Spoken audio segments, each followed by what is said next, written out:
अस्सलाम वालेकुम फ्रेंड्स, उम्रा करने वालों के लिए एक बहुत अच्छी खबर आई है।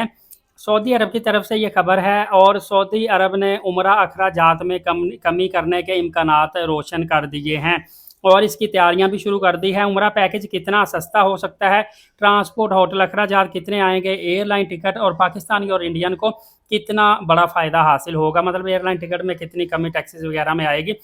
आज की वीडियो में आपको ये तमाम तर मालूमात देने लगा हूँ। बहुत अहम मालूमात, बहुत अच्छी मालूमात और गुड न्यूज़ है जिनके पास अफोर्डेबिलिटी नहीं है और जो कम अखराजात में उम्रा की अदायगी करना चाहते हैं या परेशान थे कि अब उम्रा इतना ज़्यादा एक्सपेंसिव हो जाएगा जंगी सूरत हाल के बायस, इसके बाद टैक्सेस वगैरह और ऐड हो रहे हैं, तो हम क्या करेंगे। तो दोस्तों, सबसे पहले आपको बताता चलूं कि एक तो सबसे बड़ा जो सिंबल मिला है वो ये है कि उम्रा वीज़ा की फ़ीस पुरानी ही रहेगी। जो पहले हम फ़ीस अदा करते थे, किसी किस्म की इसमें मज़ीद इजाफा नहीं किया जाएगा। पुरानी उम्रा फ़ीस ही नए सीज़न के लिए लागू होगी और पुरानी फ़ीस अदा करते हुए ही आप उम्रा पर जा सकते हैं। अलबत्ता ट्रांसपोर्ट जो होती है ये कैटेगरी वाइज होती है, आप कितने लोग जा रहे हैं, ट्रांसपोर्ट किस कैटेगरी की करवा रहे हैं, टैक्सी करवा रहे हैं, 7 सीटर करवा रहे हैं या 40 सीटर बस या मजदा वगैरह करवा रहे हैं, इस हिसाब से होता है। लेकिन उम्रा वीज़ा की फ़ीस आपके यही रहेगी और जो 2 साल या इससे कम उम्र का भी बच्चा है उसकी भी उम्रा वीज़ा फ़ीस वही है जो अडल्ट की है। सिर्फ 2 साल से कम जो उम्र का बच्चा है इसके लिए जो ट्रांसपोर्ट फ़ी है वो एग्जाम्प्ट होती है, क्योंकि ट्रांसपोर्ट बच्चे छोटे की शामिल नहीं होती, तो उतनी इसकी फ़ीस में सिर्फ कमी आती है। बाकी वीज़ा एक दिन के बच्चे का भी लगता है। दोस्तों, पहले होटलों के काफ़ी ज़्यादा टैक्सेस होते थे, डिफरेंट किस्म के इनको टैक्सेस पे करने पड़ते थे और इन टैक्सों में पिछले 2 साल में इजाफा भी हुआ है।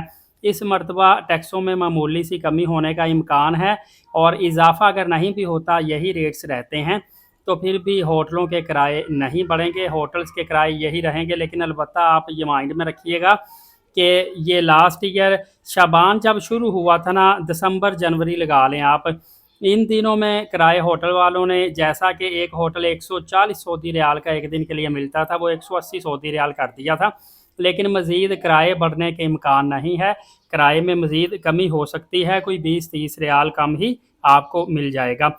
इसी तरह आपको बताता चलूँ कि पब्लिक गाड़ियाँ जो हैं इनके किराए सस्ते हैं। ऑलरेडी आपने कहीं भी कोई 10-15 किलोमीटर के एरिया में जाना हो, ज़्यादा से ज़्यादा 4 या 5 सऊदी रियाल आपको पे करने पड़ते हैं, आप आसानी के साथ चले जाते हैं। अलबत्ता अगर आप प्राइवेट टैक्सीज करवाते हैं तो वो अपनी मर्ज़ी के किराए लेते हैं, वो आप उनसे बारगेनिंग करके किराया कम या ज़्यादा करवा सकते हैं। दोस्तों, जंग के हालात की वजह से एक दो बड़ी एयरलाइनों ने $100 अपने एयरलाइन टिकट में इजाफा कर दिया था और ये सिर्फ टैक्सीज़ की मद में था। टैक्सीज़ का मतलब होता है कि अगर वो एयरलाइन किराए कम करती है, प्रमोशन निकालती है, जितनी मर्जी टिकट सस्ती हो, उसमें टैक्स जो है इसमें छूट नहीं होती, ये आपको उतना ही पे करना पड़ता है। नतीजतन एयरलाइन की टिकट काफ़ी ज़्यादा महंगी बनती है। लेकिन अब इसमें मज़ीद दूसरी एयरलाइनें भी, सुनने में आया था, इजाफा करने जा रही हैं। अब वो इजाफा मतवक्के नहीं है, बल्कि जिस एयरलाइन ने किराया बढ़ाया था, सऊदी एयरलाइन ने $100 इसमें इजाफा किया था टैक्स में, वाईआर की सूरत में, वो टैक्स भी अब ये कम कर दिया जाएगा। और अगर मज़ीद जंगी हालात बेहतर हो गए तो फिर किसी किस्म का ये फ्यूल एडजस्टमेंट इसमें या होगा नहीं या बिल्कुल मामूली सा इसमें इजाफा किया जाएगा। तो ये एक बहुत अच्छी खुशखबरी है। उम्रा वीज़ा ओपन होने से पहले पहले 2-3 तारीख से उम्रे वीज़े ओपन हो जाएंगे और 10 जून तक पहली उम्रे की फ़्लाइटें जानी भी शुरू हो जाएंगी। और 1 जून तक सऊदी एयरलाइन का किराया इस वक्त बेशक काफ़ी ज़्यादा है, 1,75,000 रुपये चल रहा है पाकिस्तान के सारे शहरों से, और कराची से 1.5 लाख रुपये चल रहा है। बाकी शहरों से 1,75,000, कराची से 1.5 लाख किराया चल रहा है। लेकिन उम्मीद की जा रही है 1 जून के बाद जैसे उम्रा वीज़ा ओपन होंगे, इन एयरलाइनों के किराए में एकदम से कमी देखने को मिलेगी और आपको 20 से 25 हज़ार की मज़ीद पूरे पैकेज में बचत देखने के लिए मिलेगी। सबसे पहले आपकी खिदमत में मालूमात लेकर आऊँगा जैसे ही कोई नई अपडेट आएगी।